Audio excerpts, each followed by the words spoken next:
তো আমাদেরকে আজকে কচু ফুলের বাটা কীভাবে করতে হয় দেখাবো।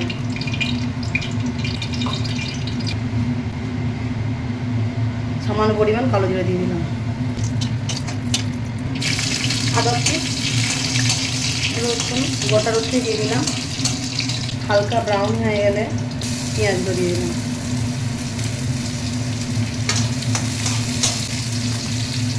5 পিস মতো কাঁচা লঙ্কা দিয়ে দিলাম, দিয়ে সবগুলোকে হালকা ব্রাউন করে ভেজে নিতে হবে। অপেক্ষা করবো যতক্ষণ না ব্রাউন হচ্ছে। যেহেতু এটা বাটবো, ভালো করে না ভাজলে এই রসুনটা গন্ধ বেরোবে কাঁচা, তাই হালকা হালকা একটু ব্রাউন ভাব এলে চিংড়ি মাছ দিয়ে দিলাম। ছোড়া চিংড়ি, এগুলো পুরো ভালো করে ছাড়িয়ে নিতে হবে গাগুলো।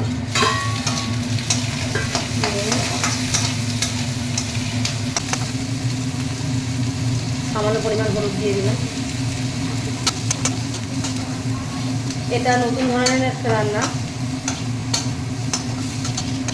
বলতেই পারো। এটা কচু ফুল যেহেতু একটু বাঙালিরা বেশি পছন্দ করে, সেই হিসাবে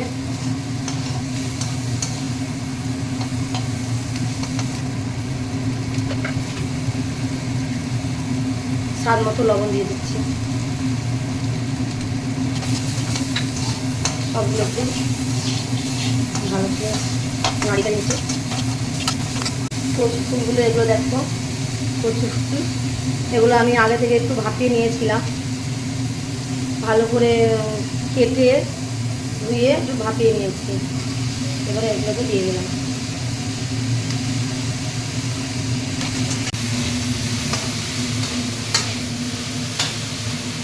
তা বন্ধুরা, এই কচু ফুলের রেসিপিটা তোমাদের যদি ভালো লাগে ট্রাই করে দেখো। আমি এই অনেকদিন পরেই আবার রান্না নিয়ে আসছি, সময় হয় না এখন।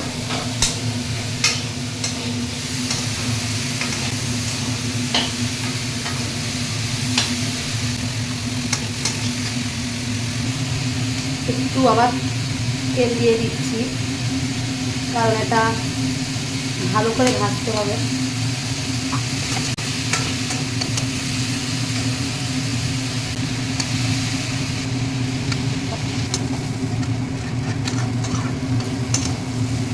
দেখো কত সুন্দর ভাজা হয়ে গেছে। একটু সময় লাগবে, 5-7 মিনিট ধরে একটু নাড়াচাড়া করে নিতে হবে।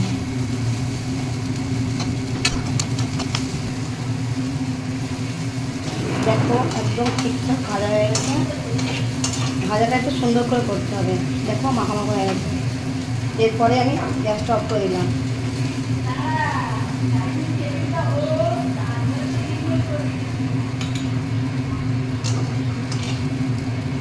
সব নামিয়ে নিচ্ছি, নামিয়ে নিয়ে একটু ঠান্ডা করে মিক্সিতে পেস্ট করে নেব।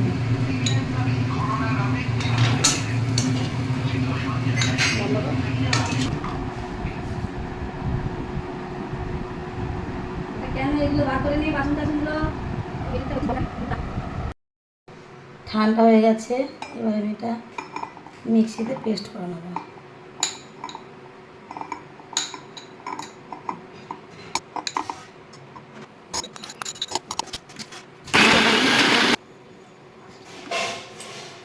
দেখো পেস্টটা কত সুন্দর হয়েছে। দেখো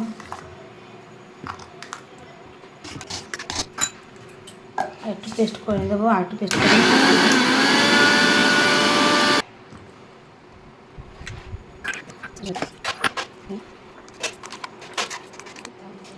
একটু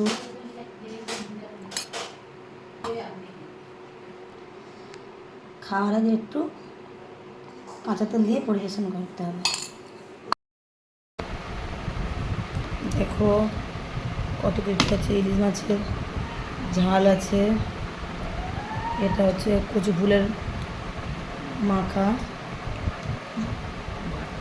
কচু ফুলের বাটা আছে, এটা মোচার তরকারি, ছুরির তরকারি আছে একটু, আর এটা হচ্ছে পাবদা মাছ। আর আমি যেটা করলাম,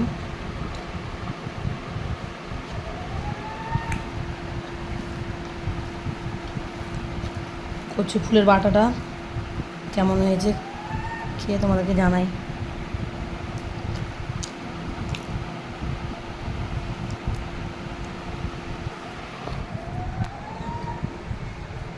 খেলাম, জাস্ট ফাটাফাটি হয়েছে। যে করে নিজেই বলছি, আপনারা একবার করে দেখুন, ভীষণ ভীষণ ভালো লাগবে। যাকে খাওয়াবেন মনে মনেকে করে খাওয়ান, বাড়ির সবাইকে ভীষণ ভালো লাগবে, আর সবাই ভালোও বলবেন। Thank you. শুধু এই মাখাটা দিয়েই এক থালা ভাত খাওয়া যাবে, তো এত এত আইটেম কোনো দরকারই ছিল না। তোমরা একবার ট্রাই করে দেখো। Thank you so much. সবাইকে ভালো একটু কমেন্ট করবেন, লাইক করবেন, আর বন্ধুদের সঙ্গে অনেক অনেক শেয়ার করবেন। Thank you.